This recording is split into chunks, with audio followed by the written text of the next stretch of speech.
Good evening, everybody. This is our first live open conversations with Sisi Alero. Welcome, everyone.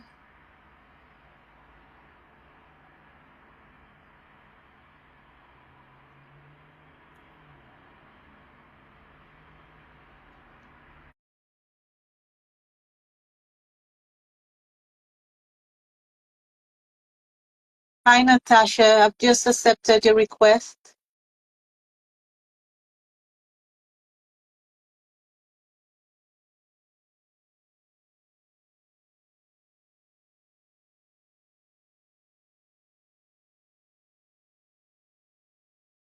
Natasha.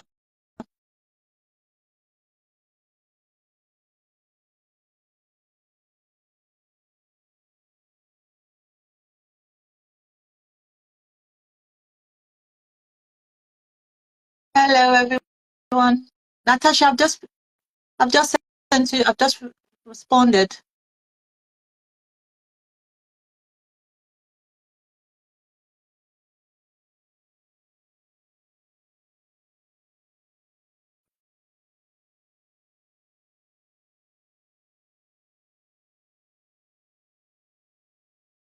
I don't know what's happening on your end. I've accepted it a second time.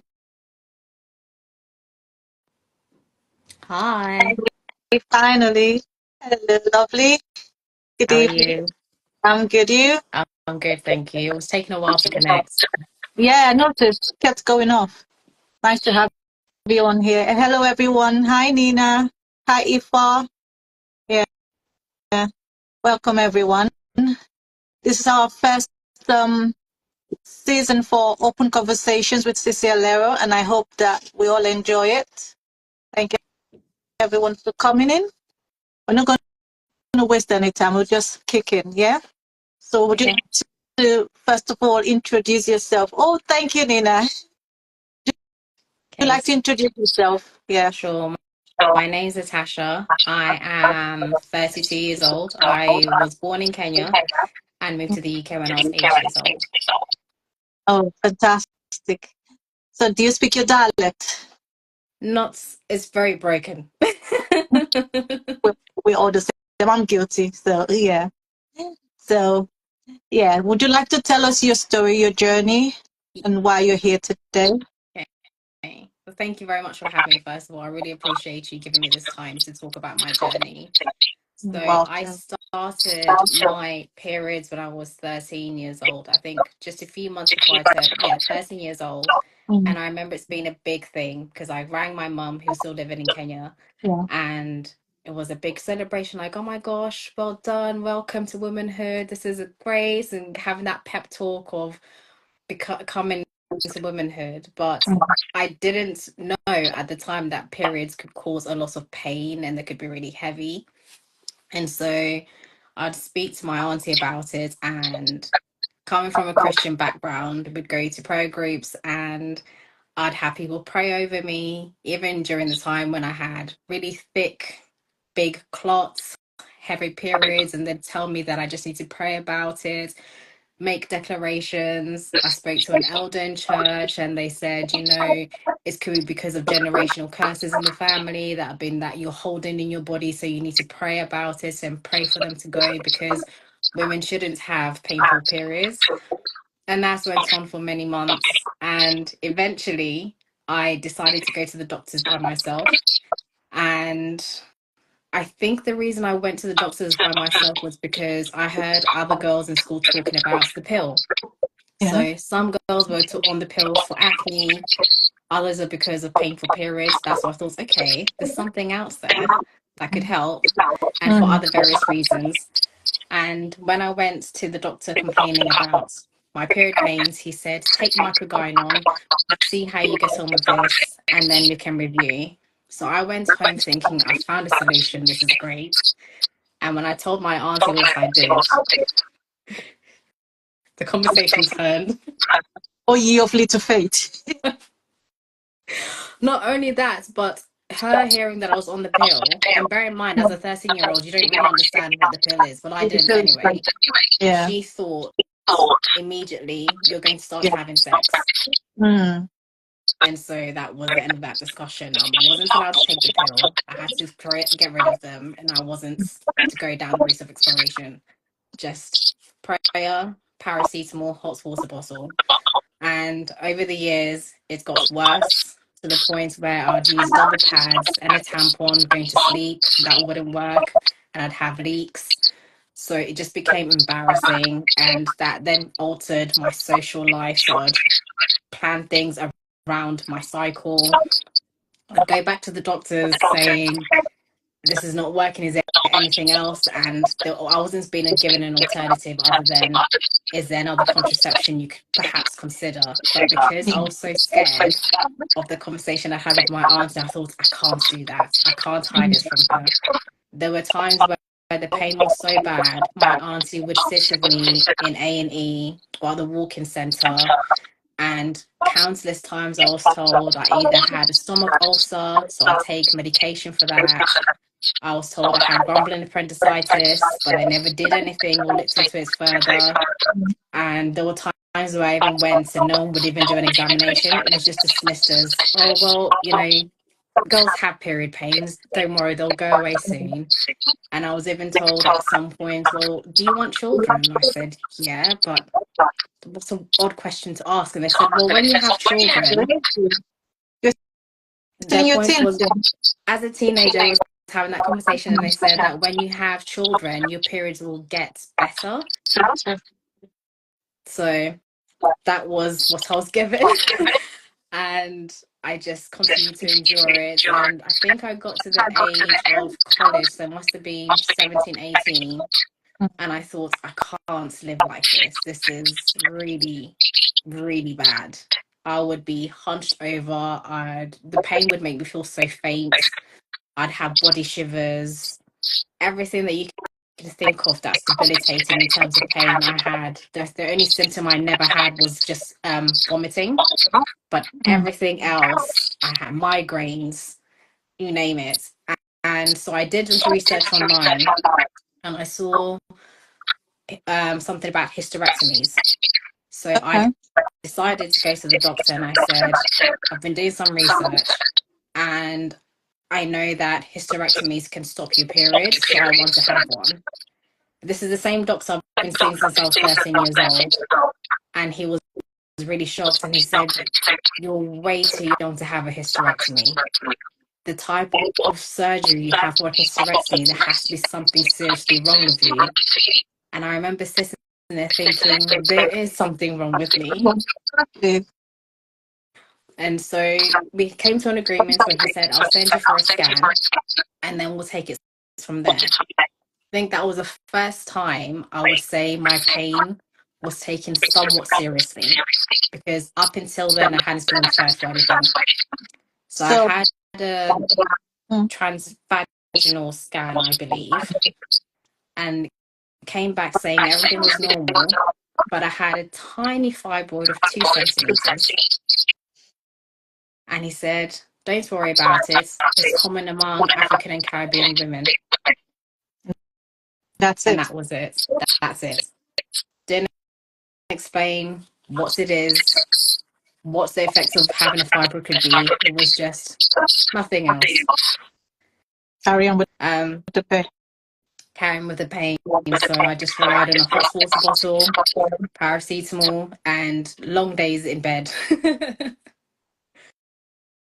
And so it got to, I think, my first year of uni, where I missed a considerate amount of lessons, to the point where they were sending letters home to say, like, Natasha's not turning up.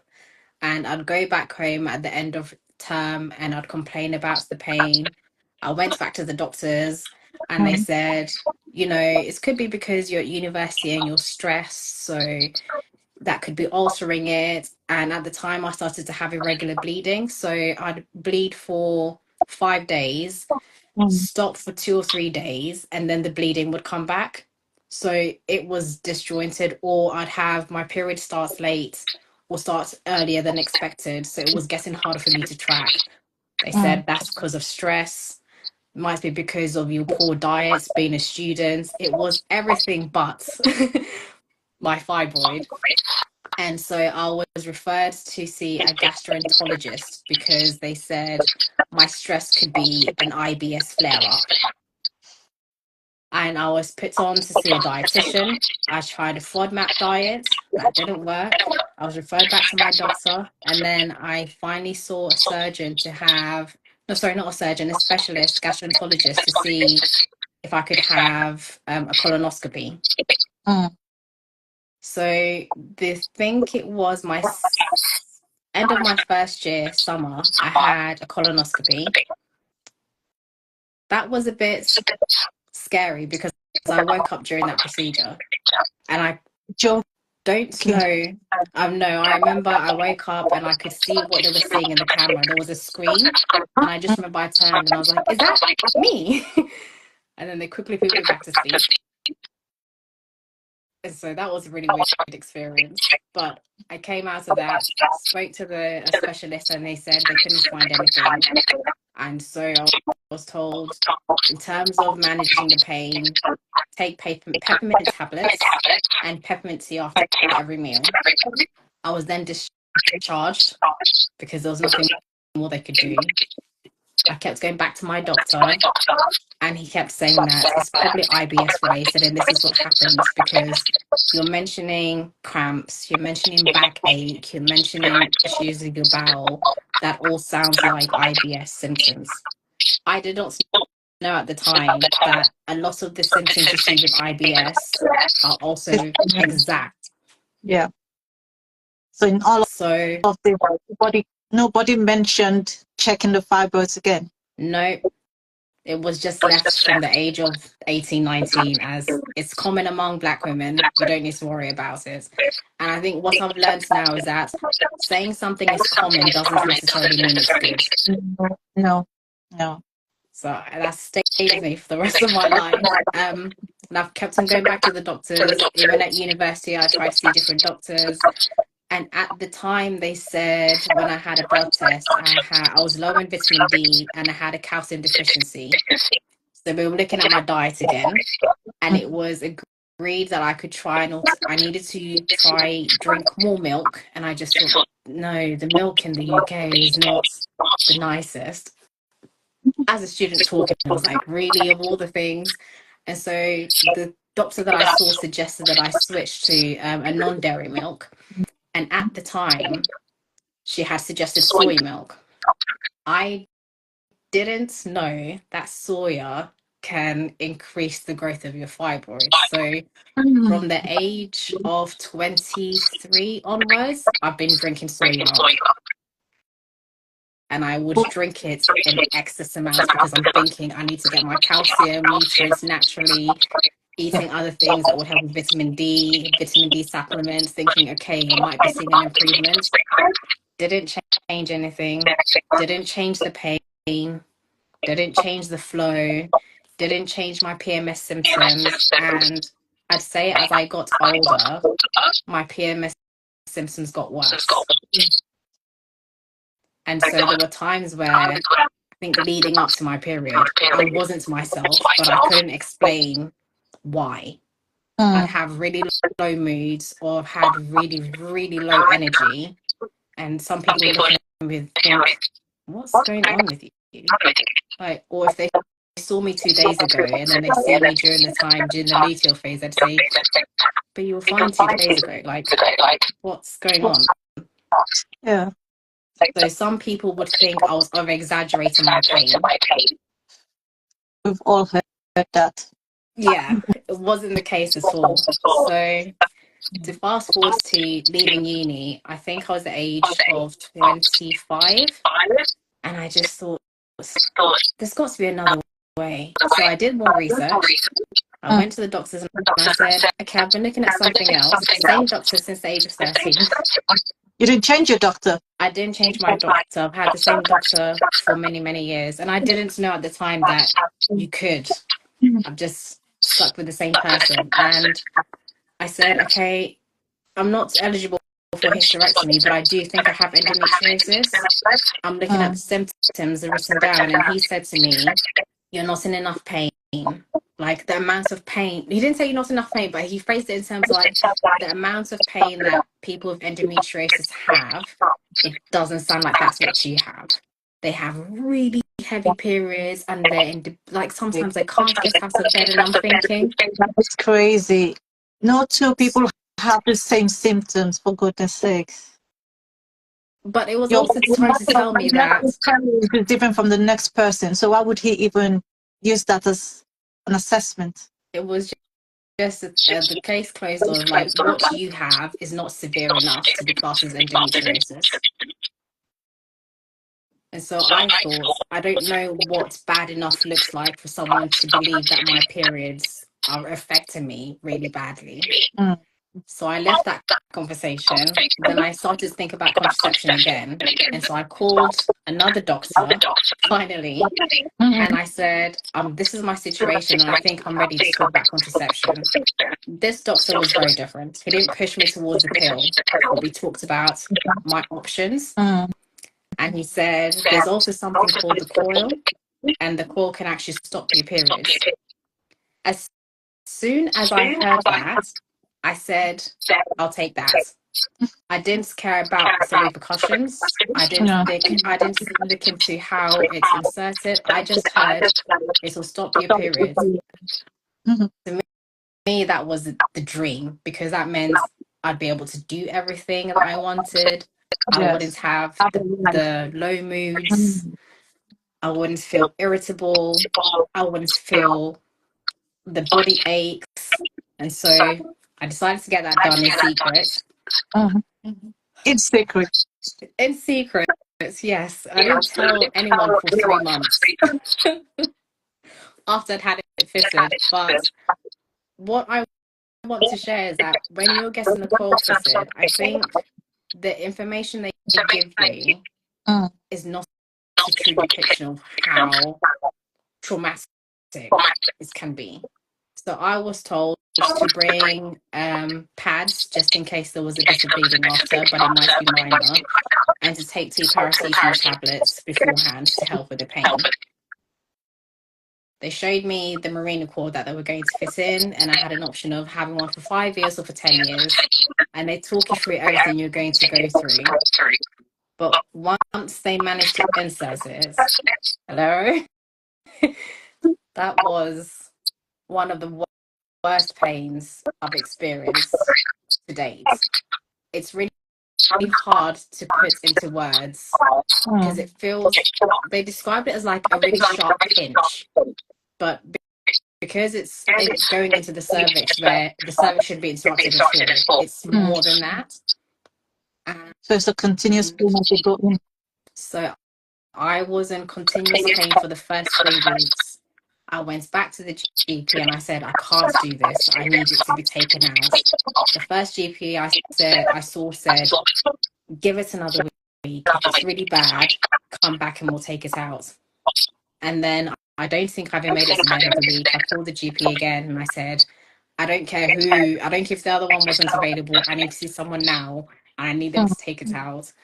The second GP I saw was a woman, and she looked at me with sympathy, like with empathy in her eyes, and she said, I understand that you're really going through it right now, but if you can give it another 2 weeks for your body to settle, I promise you it will be worth it. And I was looking at her thinking, I don't think you understand what I'm going through right now. I am in agony and it is continuous. And I feel like whatever they've put in there needs to be removed. And she said, try another 2 weeks. If you can't bear the pain anymore, I will make sure that it is me that is there when we take it out. So I said, fine. And she was right. So it took about a month for the pain to start subsiding. And I thought, oh,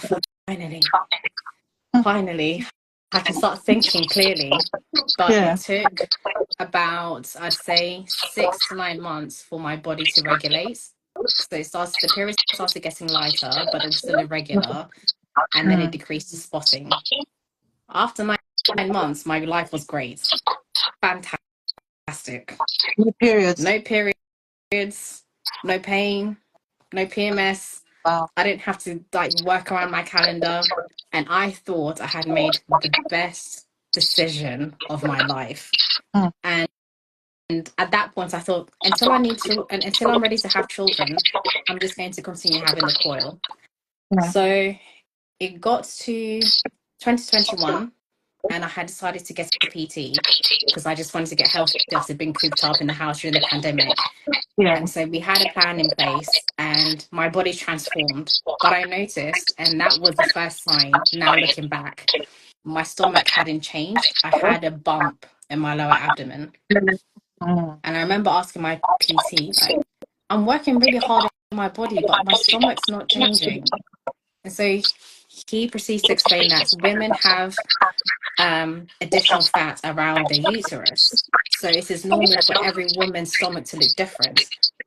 And I understood that, but I challenged that. Like, we talked about it in great detail, and then he eventually just teased me, saying, like, are you one of those girls that wants to take pictures online? So like, oh my gosh, look at my transformation.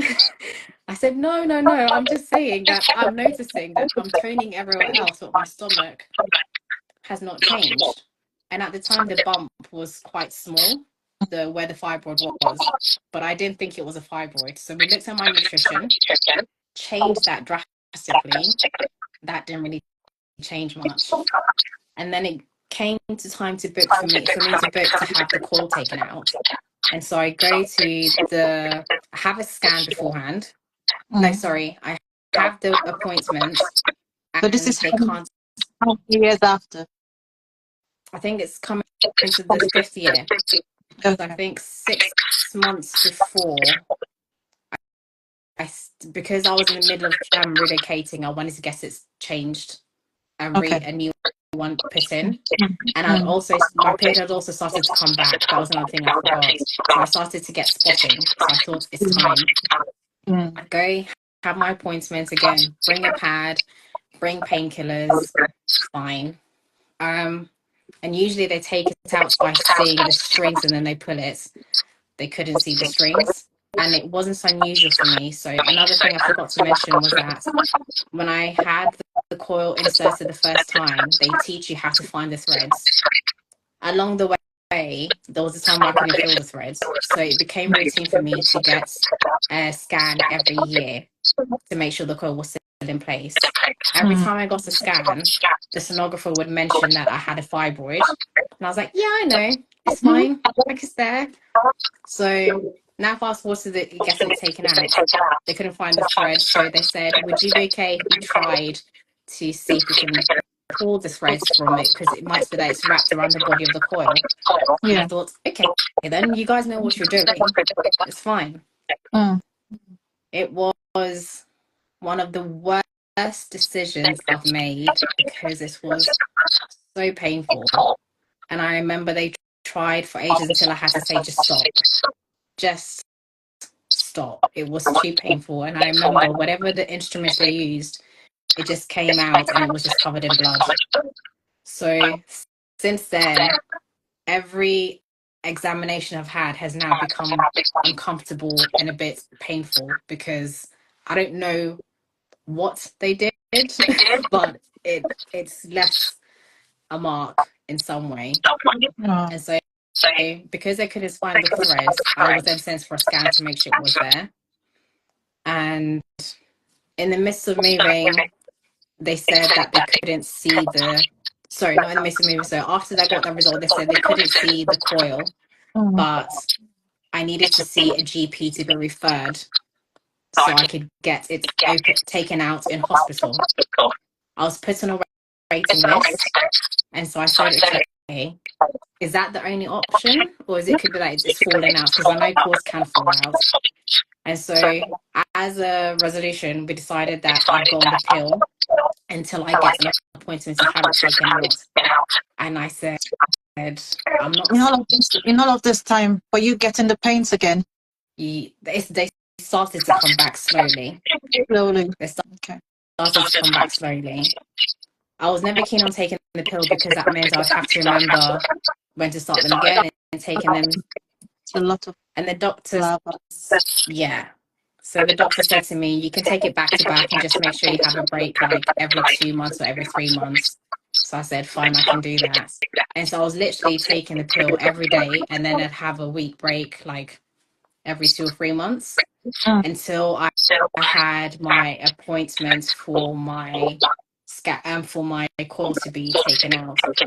Before I had my coil taken out, I had another scan, and in that scan, the sonographer was being really careful because she couldn't see my left ovary and she couldn't see the coil. So I was starting to panic. So this And is then, months after they couldn't find it.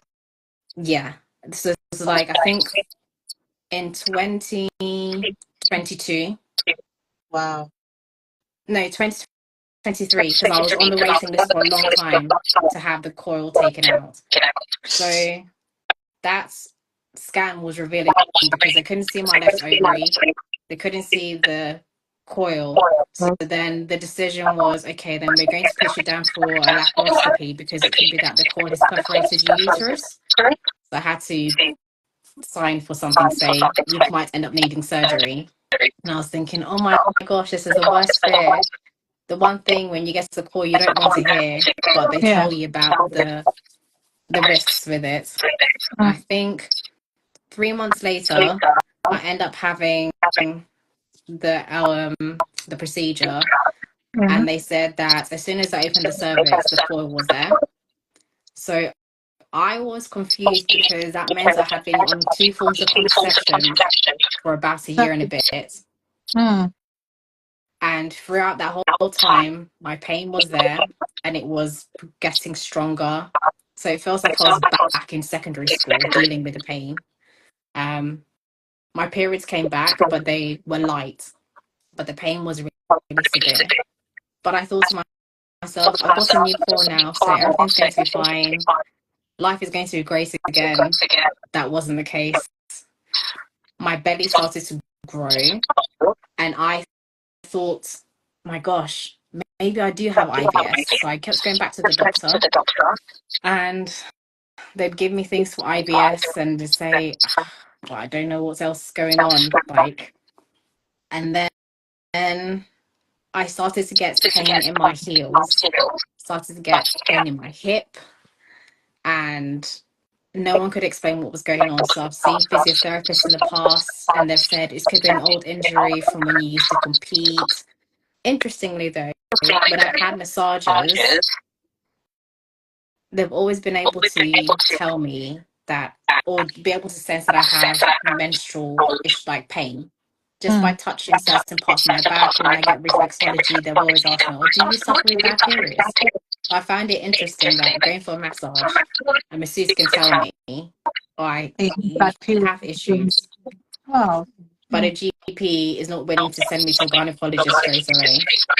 So because of the issues with my feet and having severe flare of plantar fasciitis, I was advised to a podiatrist.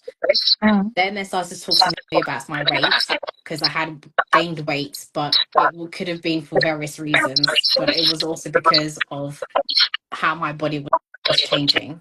So I was put on a new, I guess, physio like recovery plan to help with my feet that didn't work. Fast forward to September 2023 is when things really shifted.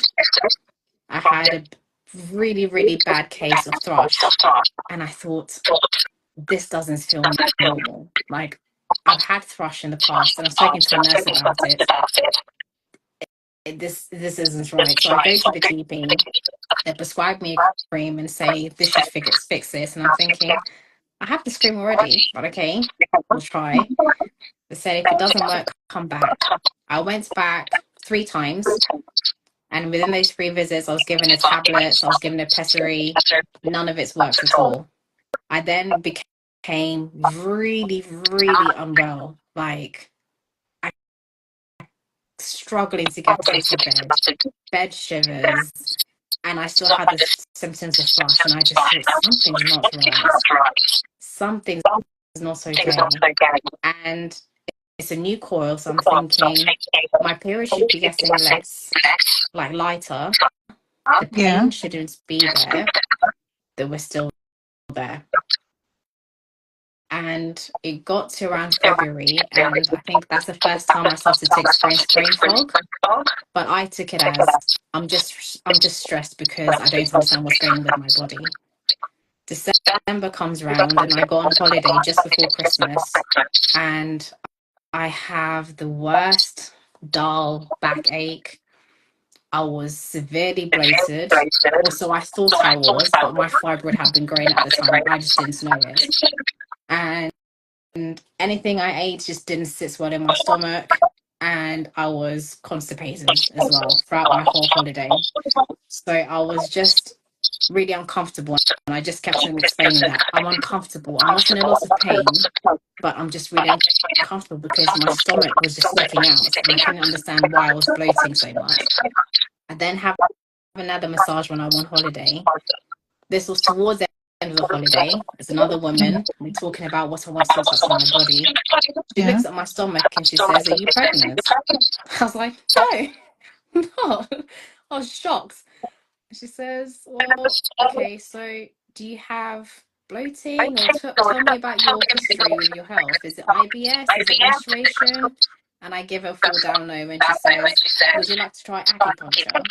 So we did acupuncture on my lower belly, and that worked so well. Everything that I had been struggling with for the last 2 months was a big release to my body. And I was like, wow, okay, I didn't know acupuncture could work that well. But the thrush was still there.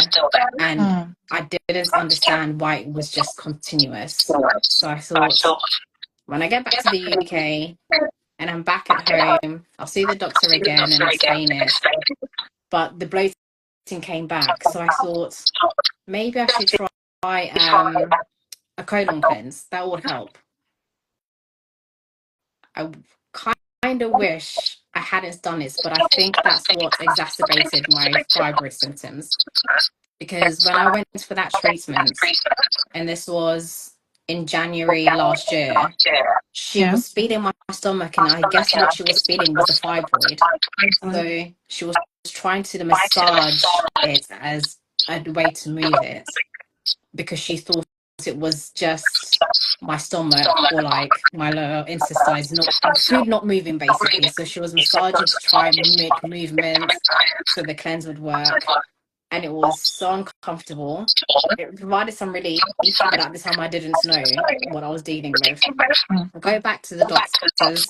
I see a new doctor this time, and I say to her, "Before you read my notes on the laptop on your computer, I just want you to know that I don't have thrush. This is something else." So she asked me to lie on her bed, puts her hands on my stomach to examine, and she says, "Well, your uterus has moved. It's sitting quite high." And I thought, what do you mean my uterus has moved? Moved to where? And why? Then I immediately started to panic because I thought, I haven't had my call in for that long. So if my uterus has moved, is it likely that my core has moved? So she sends me for a scan, and I had a scan the following month, and that month is when my pain went from 0 to 100, and my flow went from 0 to 100. I was changing my pads and my cup on the hour or every hour and a half, and I thought, I have a coil, so this shouldn't be happening. I don't understand what's going on. It hasn't even been 6 months yet, and things are just getting worse and worse. And when I had the scan, that sonographer said, "When did you have your coil fitted?" So I told her last year, spring, and she said, "They shouldn't have let you do that." I thought, why? What's going on? Again, she was struggling to find my ovary, and it took her ages to find the coil as well, but eventually she found it. But she wouldn't tell me anything more than that. My periods got severe. I was petrified. And I thought there was one night I was in bed and the pain was so intense that I thought I'm going to need to call 999 because I can't get out of bed. And I was trying to reach for my phone and I kept thinking, okay, when the pain passes, I'll reach. If I can just turn, I'll reach. And I passed out because the pain was too severe. So I just woke up the next morning and I'd leaked and I just thought, great, I'm now back to what I was like as a teenager. Not thinking anything different of it. I just thought my periods have just got worse and this particular coil was probably put in the wrong way.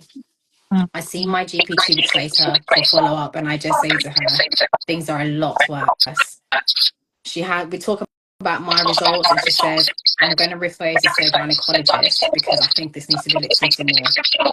At that point, we don't talk about how big the fibroid is or how many there could be. So I wait, I think, about 6 weeks to be seen by the gynecologist.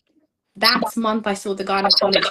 I was meant to go on a family holiday, but I said to everyone, like, I'm not going to go. I'll go another time, and we're all going back to Kenya. So it would have been ideal for everyone to be back together. And I was the only one that said no.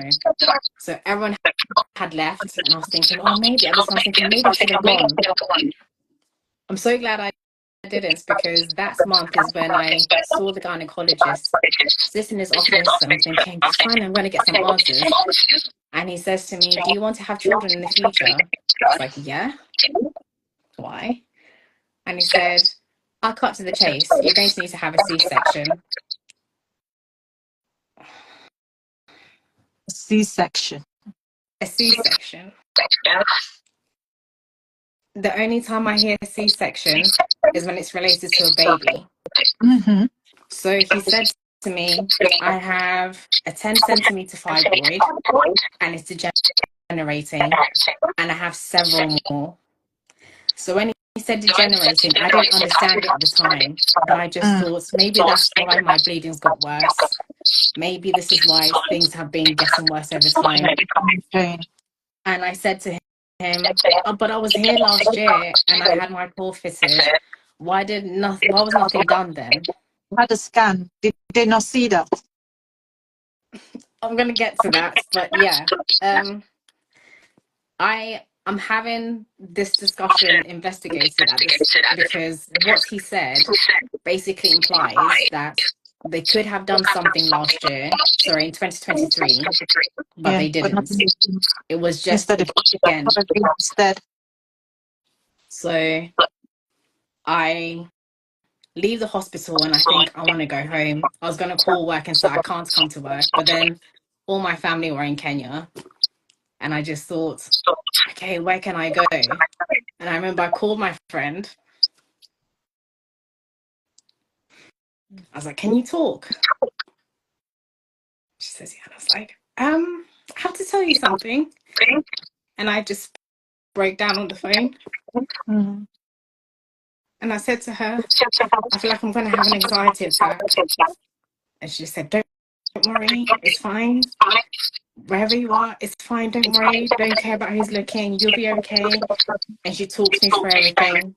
Thankfully, this friend I'd called has had a C-section. So she could help me understand that it will be okay and you'll be in the right care, talking me through things that I could do beforehand to prepare and saying that she'll be there post-surgery.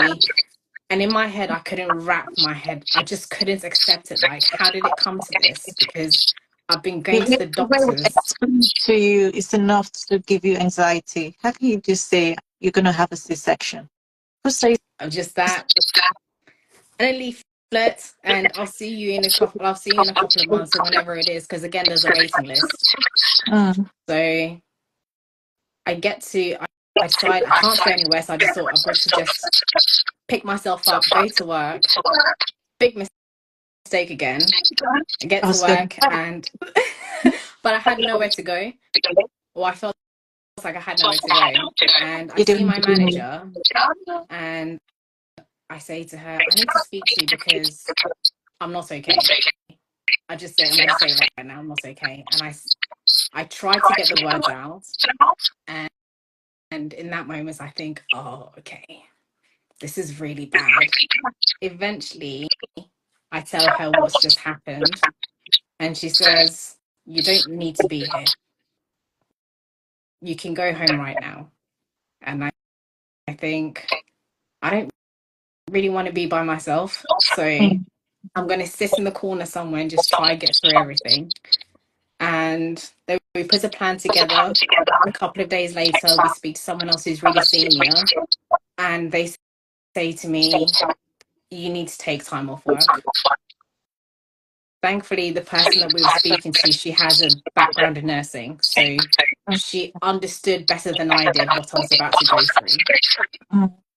The whole time I was thinking, nah, this can't be my reality. I've been battling, I've been trying to tell doctors this whole time I have something else going on, and now it's led to surgery. I just couldn't understand.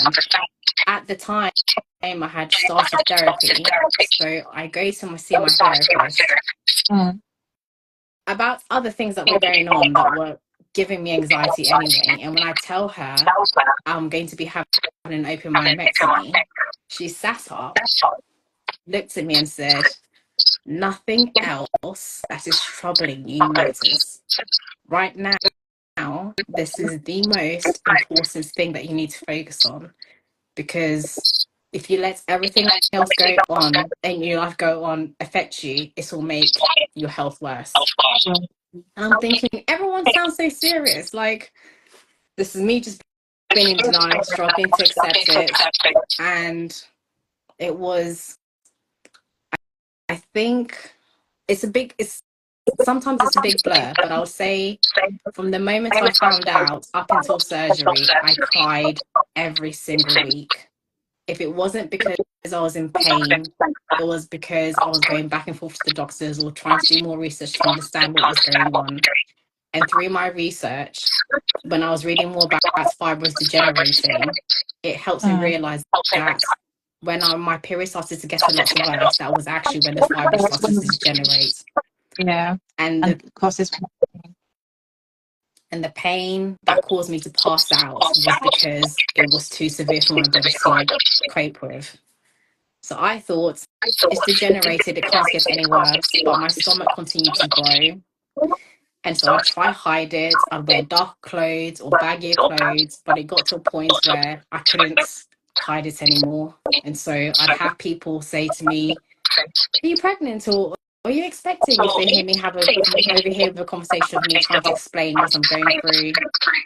Um, I have had people on the tube who have offered me to sit down because they thought I was expecting. I'm thinking, that's very kind of you, but it's okay. Like, no, so that was really difficult to deal with. People thinking I'm expecting, and I'm just thinking, no, it's just a fibroid. And oh, it's tough, because whilst I'm dealing with people trying to deal with that with grace, I'm talking to doctors, and the conversation is based on, because you want to have children, this is your only option. So that was a lot to take on. And anyway, so I log on, I'm doing my research, and that's how I come across the guidance suite. And I saw Dawn's page, and I saw 16 fibroids removed, and I thought, this thing multiplies. So I did more research, and I found more women that had so many removed. And I joined a call in the guidance suite, and I said, this is what the gynecologist has said to me, but I'm not happy with what they've said. And Dawn said, get a second opinion. So I did that privately. And the difference in care and how I was treated was astronomical.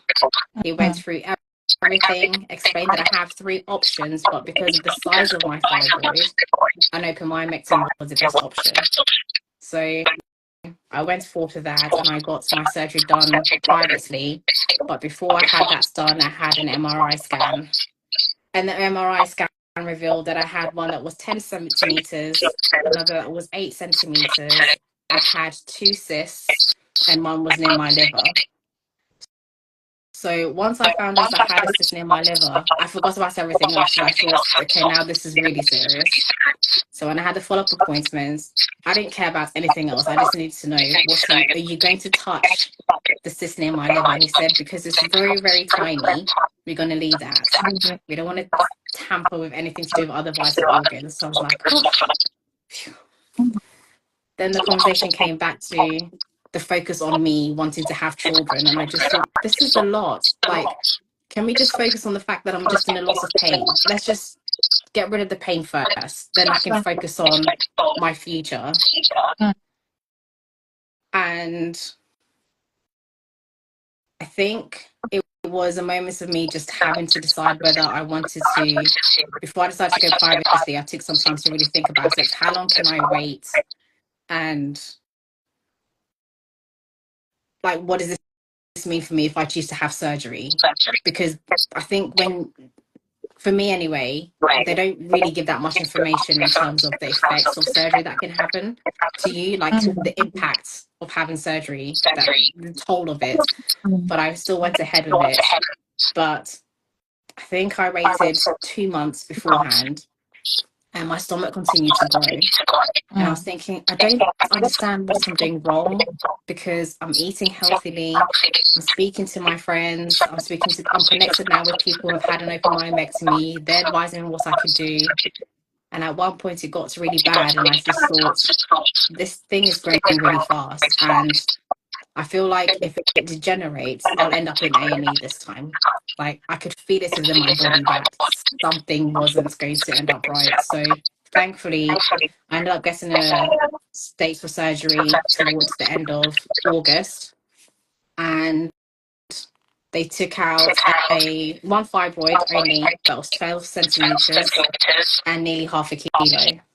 And I was so relieved. But when I woke up the next day, the biggest difference I could feel was my back and my hip. So even though I went out to have the fibroid taken out, I felt like I had back surgery and a whole new hip. My body felt so different. So do you know where the fibers was exactly?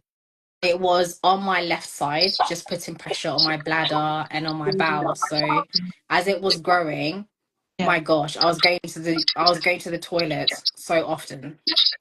I was like, I don't know how to put it into words, but the amount of times you go to the toilet would make you think like, oh my gosh, I might have diabetes, or I might have a weak bladder. What's going on? The pressure. A lot of pressure. So you've had that done now. How do you feel? Lighter, I would say. Yeah. There was, before I had surgery, someone said to my auntie, Tasha's going to feel lighter. And at the time I couldn't understand it. But I feel like physically a lot lighter, and it's really hard to explain, but that's the one word I would use. And for the first couple of months, it was great in terms of recovery. I gained strength really quickly. I was able to start walking, but things took a turn towards the end of October when I started to get stabbing pains. And I know that it's been, well, I was last year, October, I started to get stabbing pains on the left side of my stomach, which is where the fibroid was. And I had mentioned this during one of my follow-ups, and I was told it can happen sometimes, but just monitor it, and it should go away, along with other things I had to monitor. But it got a lot worse in December, and December was when my cycle changed drastically as well. So the bleeding was heavier. My iron levels it just felt like energy was being drained from me. I was struggling to get out of bed again. It was just awful. So I asked to be referred for a follow-up, and I'm now back to discovering what's going on, because the stabbing pains, I've been told, are not normal post recovery. Before or after are not normal. Yeah. Well, honestly, you have been through a roller coaster. I can't even begin. I know. I mean, I have my story and my journey. So I kind of relate with most of the things you're saying, but it's just the fact that you're gaslighted all the time, telling you it's just your period, go back, cope with the pain. And I used to say, I wish someone could just, grab me and feel what I feel. That pain was, and, Yeah. I hope and I pray that this time around, now you know better. You can advocate for yourself better. You're not going Yeah. to let them toss you about. You're not going to let them, push you aside. You have to say what it is you want. Yes. They can't tell And you to go home. Yeah. So now yeah. definitely have to find out why you're still in pain. They have to. So I hope that, yeah, you'll get to the bottom line of this and put a stop to it eventually. I'm rooting, Me too. Thank you. I'm rooting for you for that. So when you had the surgery, did you have to wait for the NHS or did you decide to go I private? decided to go private, mainly for the fear that I had in me, which was the other fibroid was growing so fast, and I could see how my stomach was changing shape. I Yeah. just had a really bad feeling about it. Mm. So that's what made me decide to go private. Okay. So did they actually tell you how many fibers were in there before they took out just that one? So the MRI, the ultrasound showed several. The MRI showed two big ones, one that was 10 and one that was 8. Oh, okay. So the other one was Yeah. degenerated. Yeah. Okay. So the other ones are small then, so they don't need to touch them. Um, Well, they said that they took out, well, when I had my conversation with Chris, like when they gave me the updates, they said they took out everything that they needed to, and that was just the one fibroid. They oh. didn't find anything else. Oh, Yeah. okay. Okay. All right then. So would you say um, getting private health care treatment helped you? Massively. Yeah. Yes. I would say yes. Because I would, to yeah, go anyone on. that has the option to sign on to healthcare during their work, I would do it. I wouldn't wait until like a situation like mine where things are bad. And Mm, if you can afford private healthcare, sign up to it because it it can make a huge difference. yeah. Because it's not spoken enough about. I feel because everyone's waiting for the NHS, they don't think about the alternative. Some people actually have it, but they don't actually think about it. You know, No, it's when it gets really bad and they're like, "Oh, yeah, you have insurance. Oh, you have health insurance." It's not spoken much about. But I feel like if you can afford it, use it, and it wouldn't waste absolutely. the years you have to wait for the NHS. For the waiting list is crazy. You know, Yeah. so I'm so glad you were able to do that. And I'm happy your job also provides that because not all jobs actually, you know. I wasn't through my job, so I had my own. Oh, you had a private one. I Ah, paid okay. for my own, but just to Okay. be clear on that, I couldn't use my own because it was classed as a pre-existing condition. Okay. So I still chose to go private, but they only covered a set up to a certain amount with my whole treatment privately. Oh, okay. Yeah. That's still better than waiting. Yeah. Mhm. So to women, young girls who are out there having the period pains, they don't understand what's happening to them, especially in the Black community where, like you've been through, we believe in prayers, we believe faith will take us through it. What do you have to say to them? I through my own experience, I would say believe yourself. Get to know your body really well and believe yourself. If something doesn't feel right, make sure that you have someone, especially as a young person, someone that you trust that can come to your appointments with you and Mm, advocates for you. It is unbelievably tough to find, I feel, a doctor that will believe you when you say, I'm in pain. This isn't okay. And to that, I just have to say, like, keep pushing, Mm.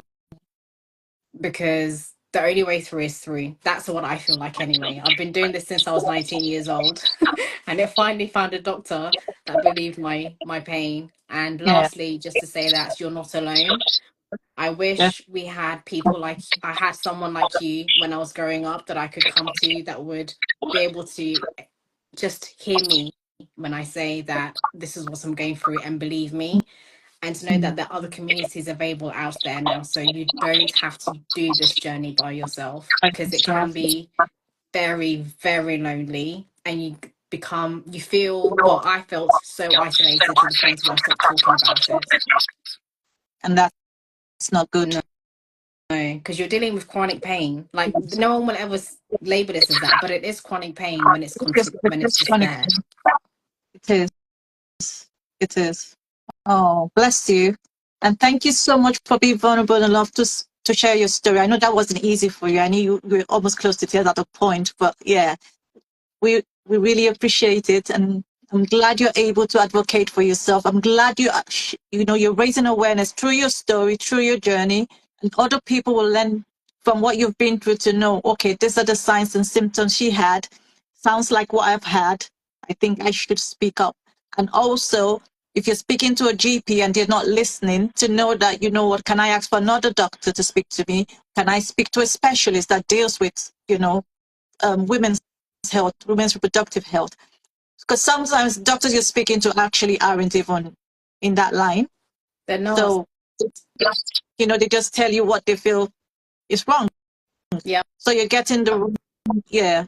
So we have to just keep speaking up and letting people know, you know what, you have to do, go through this route or do this. And yes, you're not alone. There's so many communities out there, safe places now Yeah. to come and, feel welcome, feel, that you're not alone and what you're feeling is real. Sometimes you're trying to manage and live life like nothing's wrong. You go to bed crying, like they say, your secret tears, your secret Yes. tears, no one sees them. Yeah, because the pain, you can't explain to anyone what you're going through. The number of pads you go through the night, the number of times you have to get out of bed so you don't get soiled. It's a journey, and Yeah. I'm glad you've gotten to the point where you actually know what's wrong now, and you know the next step to take. There's a difference with not knowing and then, Yeah. so you know what to focus on and what to do. Yeah.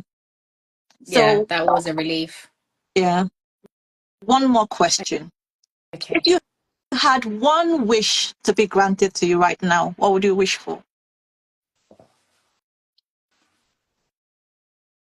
I'd say good health, Good health. long life, and prosperity. I'll keep it simple because after last year, Really? One wish and you're asking for three things? all encompassed into one. Okay, keep it. Yeah, good health.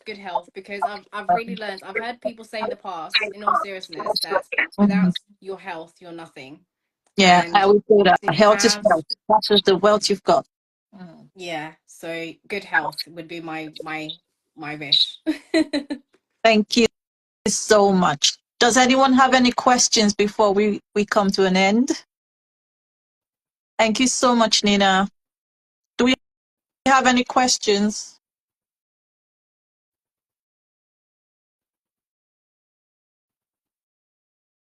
No questions.